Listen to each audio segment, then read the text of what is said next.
a mouse, 'cause I'm an albatross.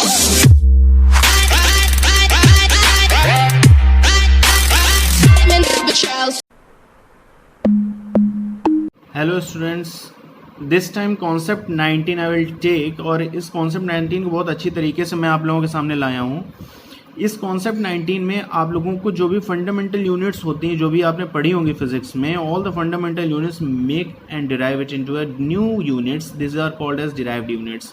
उसका बिल्कुल easy explanation मैं आप लोगों के सामने करूँगा, और अगर आपने एक बार इस चीज़ को याद कर लिया तो 101% मैं आपको बता रहा हूँ कि फिजिक्स में क्लियर हो जाएगी सारी चीज़ें, सारे concepts. So from not going for loss of the time, और मैं ज़्यादा टाइम लॉस नहीं करूँगा इसको करते हुए, मैं आज डायरेक्टली आपसे शुरू कर रहा हूँ यहाँ पर। फ्रॉम एरिया, सबसे पहले जो एरिया होता है, it is a type of a 2D figure. और एरिया जो 2D फिगर है, मैंने ये चीज़ पहले से सॉल्व इसलिए करके रखी हुई है ताकि आप लोगों को मुझे समझाने में दिक्कत ना हो। Area of a rectangle, as you already know, the area of the rectangle is called as the length multiplied by breadth. So area of the rectangle is called length into breadth. Length भी metre में होती है, breadth भी metre में होती है, और metre multiplied by metre gives metre square. अभी अगर यही चीज़ स्क्वायर में ले तो उसमें होता है साइड मल्टीप्लाइड बाई साइड, और साइड मल्टीप्लाइड बाई साइड भी मीटर इंटू मीटर में हो सकता है, तो ये मीटर का स्क्वायर। तो आपका जो यूनिट होगी वो स्क्वायर में आएगी अगर एरिया से रिलेटेड है। लेकिन अगर यही चीज़ वॉल्यूम से रिलेटेड हो गई तो वॉल्यूम होता है 3D फिगर। भाई देखो, एरिया हो गया आपका 2D फिगर, और ये जो वॉल्यूम है ये आपका हो गया 3D फिगर। अब ये वॉल्यूम जो है ये होता है length multiplied by breadth multiplied by height. तीनों का m means metre multiplied by metre. अगर तीनों का मल्टीप्लिकेशन हम लोग कर लेंगे तो हमारे पास जो आएगा वो आएगा मीटर का क्यूब।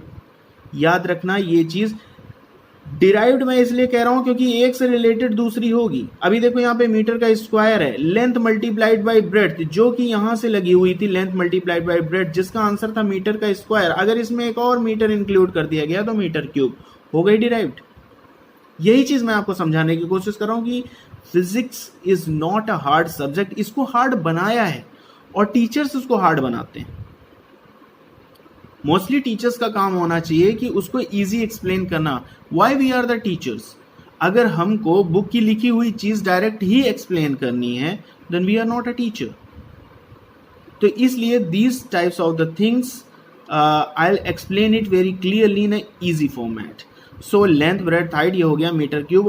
अब अगर आते हैं स्पीड में, तो स्पीड इज इक्वल टू हो जाता है distance upon time. Speed is equal to distance upon time. मैंने देखो बात दोनों की होती है, लेकिन speed is equal to distance upon time and velocity is equal to displacement upon time. आओ अब यहाँ पे देखते हैं, this one is speed. So speed is equal to distance upon time, सबको पता है। देखो अब डिस्टेंस और डिस्प्लेसमेंट का फर्क देखो। पहली बात, स्पीड एक वेक्टर क्वांटिटी है और वेलोसिटी एक scalar quantity. Actually sorry, speed एक स्केलर क्वांटिटी, वेलोसिटी एक ये तुम्हारी स्पीड जो है ये एक स्केलर क्वांटिटी है और वेलोसिटी वेक्टर क्वांटिटी है।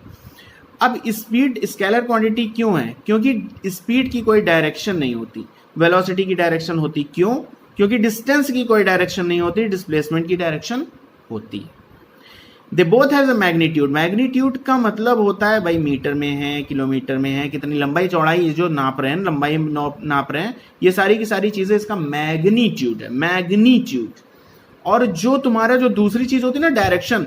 अब बंदा कहाँ से कहाँ तक जा रहा है, घर से मैं हॉस्पिटल जा रहा हूँ या घर से मैं स्कूल जा रहा हूँ। घर से मैं स्कूल जा रहा हूँ तो स्कूल जा रहा हूँ तो किस डायरेक्शन में जा रहा हूँ? डिस्प्लेसमेंट। शॉर्टेस्ट डिस्टेंस डिस्प्लेसमेंट, क्योंकि इसकी एक डायरेक्शन होगी। लेकिन डिस्टेंस, अब मैं सीधे चल रहा हूँ, टेढ़ा चल रहा हूँ, इधर उधर चल रहा हूँ, तो that's why we has a vector quantity as a velocity and displacement is a scalar quantity. Sorry, distance is a scalar quantity. So distance upon time is speed. Speed is equal to distance upon time. Velocity is equal to displacement upon time. Distance को हम metre में नापते हैं, time को second में लेते हैं तो मीटर पर सेकंड, और इसको हम लोग मीटर पर सेकंड या फिर मीटर सेकंड -1 लिख सकते हैं, क्योंकि जो चीज़ नीचे सेकंड 1 है तो वो ऊपर जाकर -1 हो जाएगी। डिस्प्लेसमेंट सेम थिंग, कोई चेंज नहीं आएगा। लेकिन अभी इसी चीज़ का डेरिवेशन आगे आएगा एक्सेलरेशन में। जैसे ही हम एक्सेलरेशन के पास आते हैं, हमारे पास आते हैं वेलोसिटी अपॉन टाइम। एक्सेलरेशन में आते ही हमारे पास आता है वेलोसिटी अपॉन टाइम, और वेलोसिटी को आप जानते हो क्या लिखते हैं, मीटर पर सेकंड। तो हमने यहाँ पर लिख लिया मीटर पर सेकंड, और टाइम को हम लोग सेकंड में लिखते हैं। ये सेकंड इसके साथ जाके मल्टीप्लाई हो जाएगा तो हो जाएगा मीटर पर सेकंड स्क्वायर। इसीलिए एक्सेलरेशन में ध्यान रखना हमेशा यूनिट स्क्वायर की होती है। तो इसी सेकंड स्क्वायर को हम ऊपर ले जाएंगे तो मीटर सेकंड -2। बात मेरी क्लियर।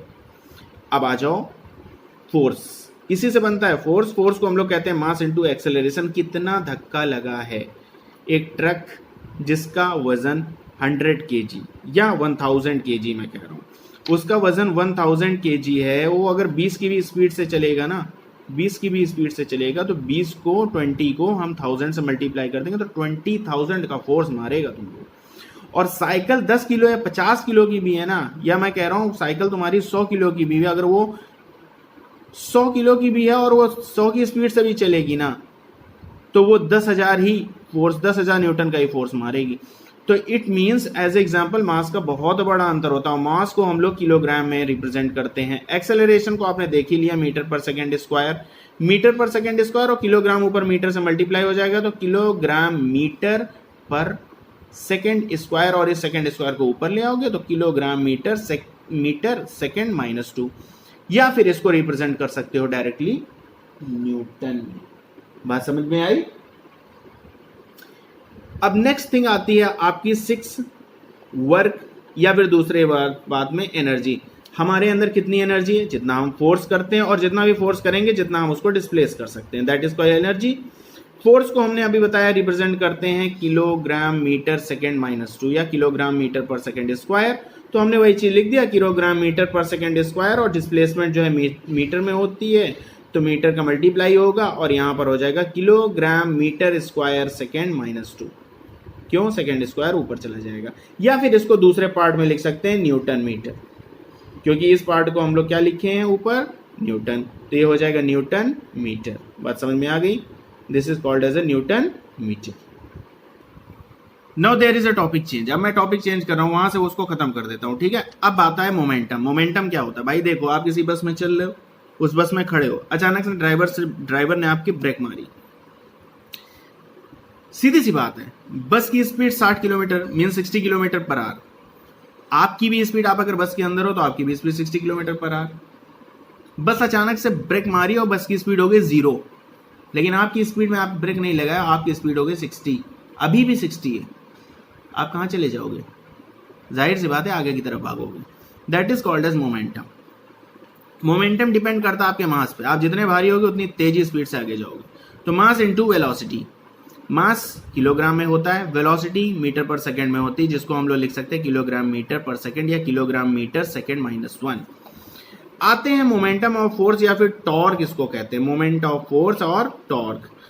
इसको हम लोग लिखते हैं फॉर्मूला में फोर्स इनटू डिस्टेंस। फोर्स, सीधी सी बात है, फोर्स हमने अभी लिया था, फोर्स को हमने लिया था, तो फोर्स को हमने जब लिया था तो किलोग्राम मीटर सेकेंड -2 था, तो हमने वही चीज लिख दिया किलोग्राम मीटर पर सेकेंड स्क्वायर, या -2 भी लिख सकते हो, कोई फर्क नहीं पड़ता, किलोग्राम मीटर पर सेकेंड स्क्वायर, और इसको डिस्टेंस से मल्टीप्लाई किया जाएगा। अब देखो डिस्टेंस से क्यों, क्योंकि मोमेंट ऑफ फोर्स एक स्केलर क्वांटिटी है। इसको हमने मल्टीप्लाई किया मीटर से, मीटर स्क्वायर हो जाएगा kilogram metre square second square, kilogram metre square second -2, और इसी को न्यूटन मीटर भी लिख सकते हैं। अब आते हैं बात पावर की आती है। पावर क्या होती है, पावर होता है वर्क अपॉन टाइम। वर्क, अभी ये जो वर्क जो होता है ना, वर्क को हम लोग लिखते हैं kilogram metre square upon second square, और नीचे टाइम को लिखते हैं सेकेंड, ठीक है। किलोग्राम मीटर स्क्वायर पर सेकेंड स्क्वायर जो कि ऊपर था, और अपॉन सेकेंड, अब ये सेकेंड जाके फिर ऊपर मल्टीप्लाई हो जाएगा तो किलोग्राम मीटर स्क्वायर पर सेकेंड क्यूब, और ये सेकेंड क्यूब ऊपर जाके सेकेंड माइनस क्यूब हो जाएगा। या फिर इसको दूसरी चीज पे लिख सकते हो, जूल पर सेकेंड लिख सकते हो। इस पूरे पार्ट को हम लिख सकते हैं जूल पर सेकेंड, या पावर को मोस्टली हम लोग जो बल्ब में देखते हैं उसको वाट में नापते हैं, कितने वाट का बल्ब है, कितने वाट का टीवी है, कितने वाट का क्या है, ये सब चीज़ें पावर को इसीलिए छोटे से रूप में वाट में नापी जाती है, लेकिन इसके अंदर आप देख सकते हो ना किस तरह की चीज़ें होती हैं। ठीक, अब आते हैं पार्ट प्रेशर को। प्रेशर माना तो दबाव, दबाव कहाँ होगा, किसी एरिया पे होगा, किस एरिया पे दबाव होगा जिस पे फोर्स लगेगा। फोर्स को हम लोग मानते हैं किलोग्राम मीटर सेकेंड माइनस 2 और एरिया को हम लोग मीटर स्क्वायर। अब इस स्क्वायर से ये मीटर कट जाएगा भाई, मीटर का स्क्वायर मतलब मीटर इंटू मीटर, एक मीटर से एक मीटर कट जाएगा, यहाँ बचेगा मीटर माइनस 1, तो kilogram second minus 2 upon metre, इसको हम लोग लिख सकते हैं किलोग्राम मीटर माइनस 1 और सेकेंड माइनस 2। या फिर इसी चीज को हम लोग लिख सकते हैं न्यूटन पर मीटर स्क्वायर, क्योंकि newton kilogram metre second minus 2 के बराबर होता है। और न्यूटन और पर मीटर स्क्वायर को हम लोग पास्कल से भी हम प्रेशर को नापते हैं, मतलब यूनिट जो होगी इसकी ना, ये पास्कल भी होगी। आते हैं अपने नए पार्ट पे जिसको हम लोग कहते हैं फ्रीक्वेंसी। फ्रीक्वेंसी कहाँ लगती है, फ्रीक्वेंसी लगती है किसी वेव्स में, और वेव्स में फ्रीक्वेंसी लगती है उसके टाइम पीरियड के according. Okay, time period second में नापा जाता है इसलिए सेकंड माइनस 1। या फ्रीक्वेंसी को हम दूसरे पार्ट्स में हर्ट्ज में नापते हैं। याद रखना फ्रीक्वेंसी हमेशा किस में होती है, हर्ट्ज में। हम लोग किस फ्रीक्वेंसी से किस फ्रीक्वेंसी के बीच में अपनी चीजें सुन सकते हैं।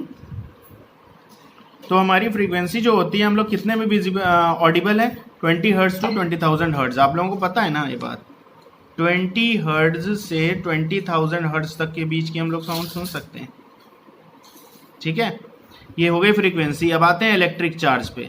इलेक्ट्रिक चार्ज क्या होता है, करंट इनटू टाइम, कितना करंट फ्लो हो रहा है, कितने समय तक फ्लो हो रहा है। करंट को हम लोग एम्पियर में नापते हैं, टाइम को हम लोग सेकंड में लिखते हैं, तो एम्पियर सेकंड।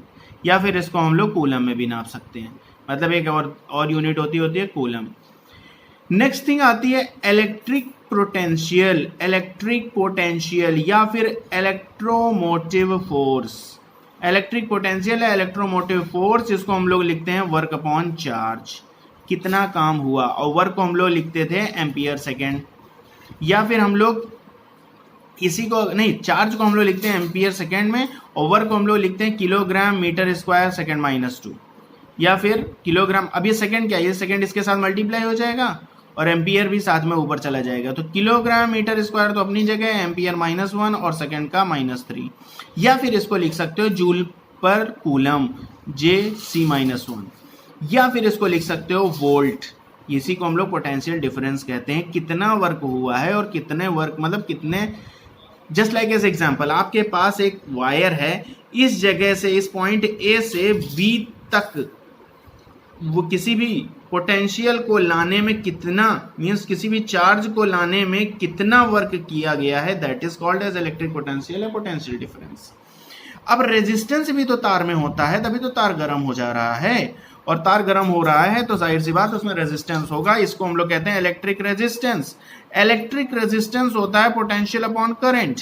पोटेंशियल को हम लोग वोल्टेज में नापते हैं, और इसको हम लोग लिखते थे kilogram metre square A-1 second -3 upon ampere. Ampere से ये एम्पियर का क्या होगा, मल्टीप्लीकेशन, और हो जाएगा kilogram metre square A-2 S-3। या फिर इसको हम लिख सकते हैं वोल्ट पर एम्पियर, या फिर हम लोग लिख सकते हैं ओम। क्या लिख सकते हैं, ओम। ये बेसिक यूनिट है इसकी। अब लास्ट पार्ट आता है आपका इलेक्ट्रिक पावर का। इलेक्ट्रिक पावर को हम लोग लिखते हैं पोटेंशियल इंटू करंट। पोटेंशियल का मतलब V का मतलब kilogram metre square A-1 S-3 multiplied by A से A कट जाएगा, बचेगा किलोग्राम मीटर स्क्वायर S-3।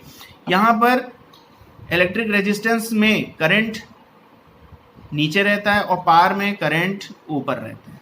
बात समझ में आ रही है, तो इसका मतलब रेजिस्टेंस हमेशा करंट के इनवर्सली प्रोपोर्शनल होगा, हमेशा करंट के इनवर्सली प्रोपोर्शनल होगा। अब ये पोटेंशियल इनटू करंट मल्टीप्लाई किया किलोग्राम मीटर स्क्वायर सेकेंड -3, या फिर वोल्ट एम्पियर लिखते हैं, इसमें वोल्ट अपॉन एम्पियर, इसमें वोल्ट एम्पियर, या इसको एक दूसरे तरीके से देखें तो लिखते हैं वॉट। तो ये सारे के सारे जो आंकड़े होते हैं ना, ये सारे के सारे, ये सारी चीजें बहुत ही ज्यादा इंपॉर्टेंट, आप पॉज करके देख सकते हो, इसको लिख भी सकते हो अपने पास, और एक बार अगर आपने इसको याद कर लिया तो हकीकत में बता रहा हूं आपको प्रॉब्लम नहीं होगी। So if you like my video, like share and subscribe, और इसको जरूर से जरूर फॉलो करना, और फॉलो करने के अलावा इसको शेयर भी करना, क्योंकि हर लड़के को कहीं ना कहीं ज़रूरत है। क्लासेस नहीं चल रही, लेकिन आज के समय में काफ़ी चीज़ों की ज़रूरत है। फ्री ऑफ कॉस्ट ये प्रोवाइड होता है आपको, और आप यूट्यूब को यूज़ करके आप बाकायदे इसको अच्छे से तैयार कर सकते हो। इसका कोई भी आपको पैसे नहीं देने हैं। Okay, so thank you, have a nice day.